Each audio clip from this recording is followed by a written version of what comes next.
आज इंडिया 543 पर हम बात करेंगे सावित्री फुले जी से, जो भाजपा की लोकसभा सदस्य है बहराइच उत्तर प्रदेश से। सावित्री जी, आपका स्वागत है।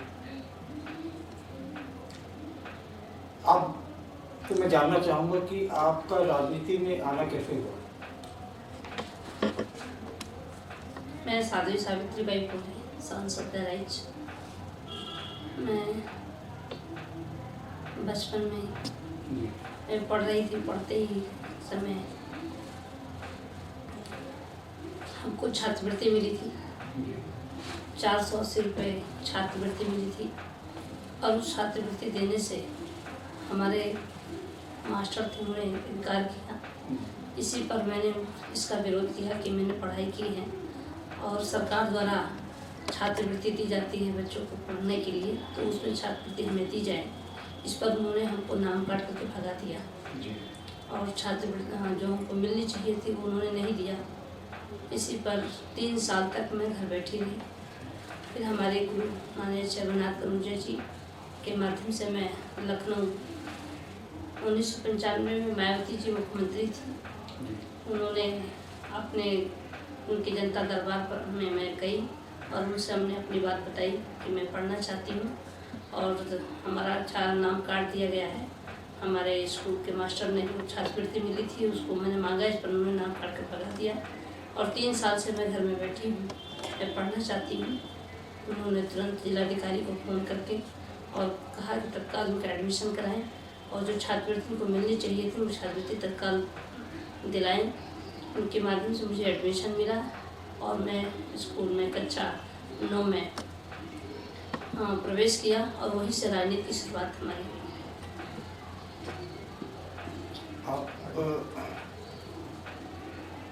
आपने जब जन सेवा आश्रम ज्वाइन किया था बहराइच में, तब आपका ये उद्देश्य था कि आप सोशल वर्क करना चाहते हैं, मतलब अपनी ज़िंदगी जो सोशल वर्क को देना चाहती है, तो वो विचार कैसे बन रहा है आपको? मैं समाज का सेवा करने के लिए काफ़ी मैं संघर्ष की थी। उस समय राजनीति में मेरी बचपन में ही शादी हो गई थी।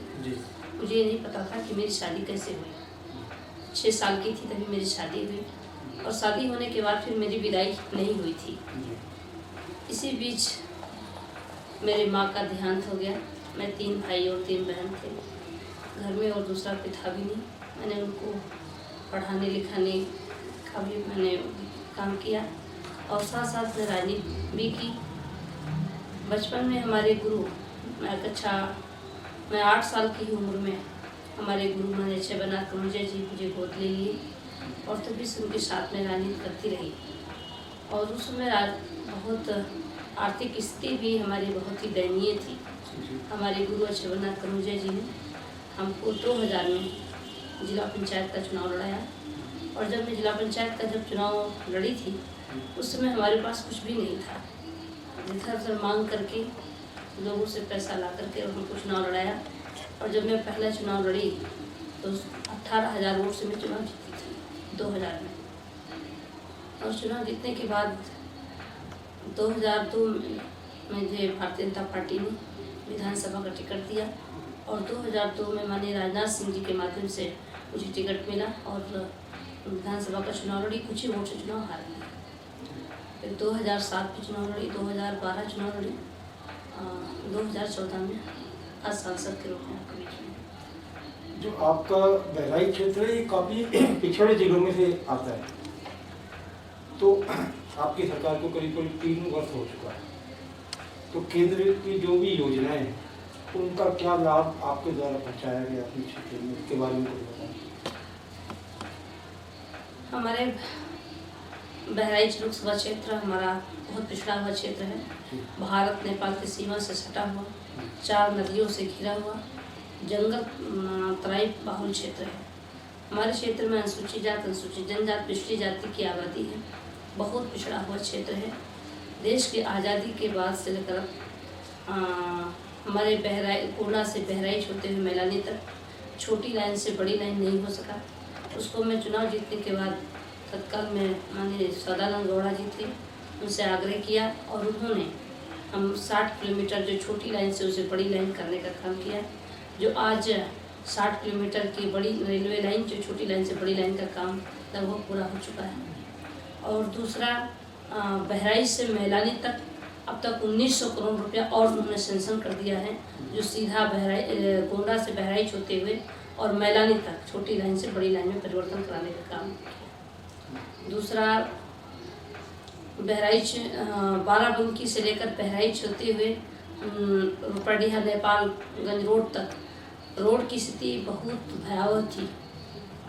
लोग कहते थे कि सड़क में गड्ढा है, लेकिन हम कहते थे उस समय कि गड्ढे में हमारा बहराइच आज की तारीख में है। ऐसी स्थिति में माननीय नितिन गडकरी जी से आग्रह करके और अपने बाराबंकी से होते हुए बहराइच और बहराइच से होते हुए रुपड़िया तक हाईवे सड़क हमने बनवाने का काम किया, जो बहराइच के लिए बहुत बड़ा काम है। जो पिछड़ा हुआ हमारा क्षेत्र है, उस क्षेत्र को सड़क से हमने जुड़वाने का काम किया। तीसरा, हमारे यहाँ मेडिकल कॉलेज या तो लखनऊ में है या तो फिर गोरखपुर में है।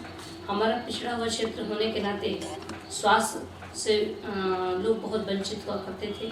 ऐसी स्थिति में माननीय जगत नड्डा जी से भी मिल करके और 190 करोड़ की लागत से मेडिकल कॉलेज की स्थापना हमारे बहराइच में हुआ है, जिसका शिलान्यास माननीय जगत नड्डा जी ने अक्टूबर में ही किया है और उसका काम भी प्रारंभ होने जा रहा है।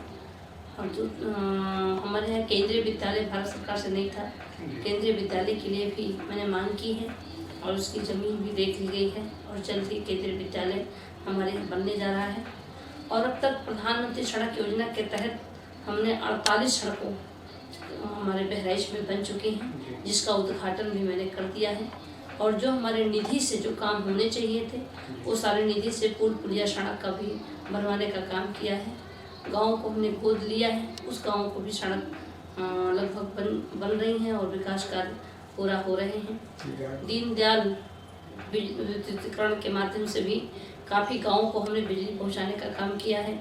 और उज्ज्वला गैस योजना के तहत भी लाखों की संख्या में हमने वहां पर लोगों को गैस कनेक्शन दिलाने का काम किया है।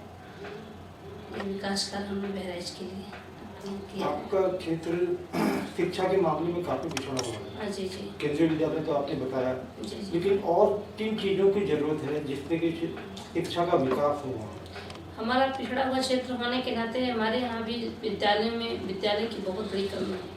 हमारे यहाँ महिला डिग्री कॉलेज होना चाहिए और इंजीनियरिंग करने के लिए हमारे यहाँ बच्चे काफ़ी उत्साहित रहते हैं। इंजीनियरिंग कॉलेज की भी मैंने मांग की है भारत सरकार से कि हमारे यहाँ किया जाए। और हमारे यहाँ बहराइच में ज़मीन काफ़ी खाली पड़ी हुई है, जो कि अनुसूचित जात, पिछड़ी जात, जनजाति की गरीब वहाँ काफ़ी गरीबी है। इसके नाते हमारे बहराइच के बकलोहिया फार्म में लगभग 25,000 एकड़ भूमि बहराइच में है, 25,000 हेक्टेयर भूमि बहराइच में है, जो बकलोहिया फार्म के नाम से जाना जाता है। 13,000 हेक्टेयर भूमि बलरहिया में है। और इस तरीके से काफ़ी ज़मीन लगभग बहराइच में पड़ी हुई है। इसको भी मैंने प्रधानमंत्री जी से मांग की है कि उस ज़मीन को अगर गरीब किसानों को लीज पर दे दी जाए, जिनके पास ज़मीन नहीं है उसको लीज पर दे दी जाए, तो वो किसान काफ़ी अपने परिवार को जीवन यापन करने में काफ़ी सफल होंगे। इसकी भी हमने मांग की है। भूमिहीन किसानों को हाँ जी जी, जो भूमिहीन जिनके पास ज़मीन नहीं है उनको दिलाने का, उनके बोने के लिए। हाँ जी जी। इंडस्ट्रीज के मामले में भी कुछ है नहीं, तो भाई में खास उद्योग नहीं है। तो उद्योग या स्किल डेवलपमेंट उसमें कुछ हुआ कहीं अभी कहीं कुछ मांग तो मैंने की है। हमारे यहाँ एक स्टील फैक्ट्री कांग्रेस की पीरियड में शुरुआत हुआ था, लेकिन अभी वैसे की वैसे अधूरी पड़ी है। उसका भी पैसा पूरी तरह से विसर्जन नहीं पाया। हमारा बहराइच में आज तक कोई उद्योग नहीं है, जबकि हमने मांग किया है भारत सरकार से कि हमारे क्षेत्र पिछड़ा हुआ क्षेत्र में उद्योग लगवाया जाए, क्योंकि हमारे ज़मीन की कमी नहीं है, ज़मीन पर्याप्त है। लेकिन अब प्रयास हमारा है कि हम अपने क्षेत्र को काफ़ी इसको आगे बढ़ाने का काम करें। साध्वी जी, अब 2 साल रह गए हैं आपके कार्यकाल को या केंद्र सरकार को, तो कुछ वैसी चुनिंदा चीज़ें जो आप अपने क्षेत्र में देखना चाहती हैं कि वो इन 2 सालों में हो जाए, ऐसी कुछ चीज़ें हैं? अभी हमने तो जो काम किया है, क्योंकि उत्तर प्रदेश में सरकार हमारी सरकार नहीं थी, जी। समाजवादी पार्टी की सरकार में बहुत सारी योजना हम ले जाने का प्रयास किए, लेकिन वहाँ के अधिकारी द्वारा जमीन ना दे पाने के कारण हम उस कार्य को नहीं पूरा कर पाए। अब केंद्र में भी हमारी सरकार है, प्रदेश में भी हमारी सरकार हो गई है। अब हमारा ये प्रयास रहेगा कि हम ज़्यादा से ज़्यादा विकास कार्य ले जाकर अपने पिछड़े हुए क्षेत्र को आगे बढ़ाने का काम करें, चाहे वो शिक्षा से संबंधित हो, चाहे वो स्वास्थ्य से संबंधित, हमने आपको बता ही दिया है।